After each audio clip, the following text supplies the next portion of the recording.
Today I'm going to be showing you how I added some life back into an old frame I found at Goodwill, and it also added some life into our backyard.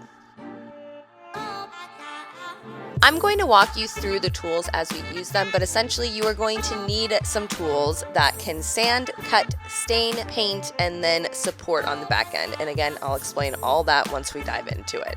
I picked this frame up for $8 at my local Goodwill, and I decided to sand it down because I wanted to stain it, or at least I thought I wanted to stain it to give new life. I actually, looking back, wish I didn't because I liked the color of the rusticness of the frame as is, but you live and learn.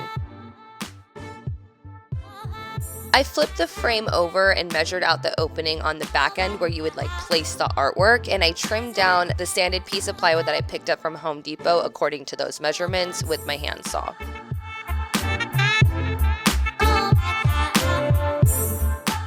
You're going to see here when I actually shimmy the wood into place, there's a gap on each side, just by a half an inch or an inch maybe. Don't worry, I'm going to cover that up with some scrap wood, and you can't see that gap because the wood trim is covering it, and I didn't want to buy a huge sheet of plywood for this project versus just the 2-foot by 4-foot pieces available at Home Depot. There are 1,000,001 things you can do with this frame. You can use it for photo booths, or you can add some lights and do it as a vanity mirror. You can install plants to a box and frame it out and make it a living wall moment. I'm going to keep it insanely simple, paint my plywood piece a flat white, and add a very nice simple reminder for my backyard.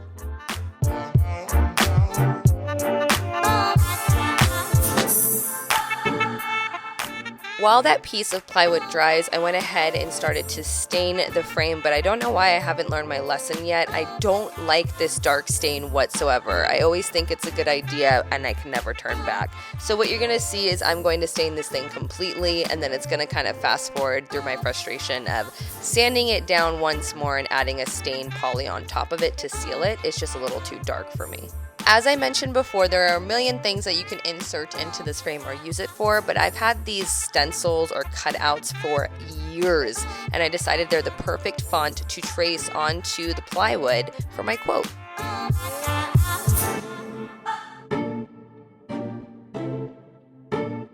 You can use whatever straight edge you'd like, but I'm just using my speed square to make sure it's in line with the sides, and then using a skinnier ruler to kind of space out the stacks of words.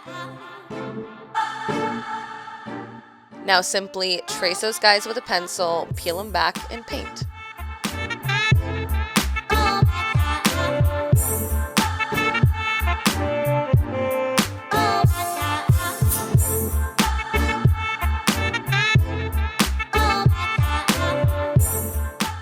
Allow that to dry completely, and then flip your frame over and insert the wood piece. You can go about this again in 1,000,000 different ways, but I'm going to support it with 2 pieces of scrap wood, some wood glue, my nail gun, and my drill. Sounds intense, but again, it's not.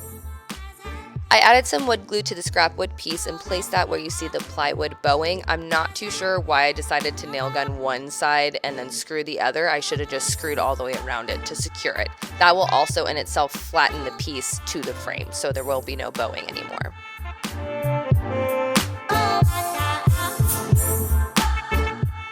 I'm not sure what my obsession is lately with the dark walnut stain, but I do wish I left it as is and just used a clear poly to finish it. I installed a mounting kit that was for 50 pounds because this thing is quite heavy, and I decided to add it in my backyard where the seating area was. I need to replace that light fixture though, it is so ugly. But this definitely added the touch I was looking for when I made the bench video and said, oh my gosh, it just looks so empty. I love adding a piece of unexpected decor. I don't think people would think they were walking outside to see a framed quote, and it's also a good little photo moment as well. Okay, where, right here? Over more? Good? Yeah, right there. Good. You literally have hair all over your face. I'm telling you. Come here.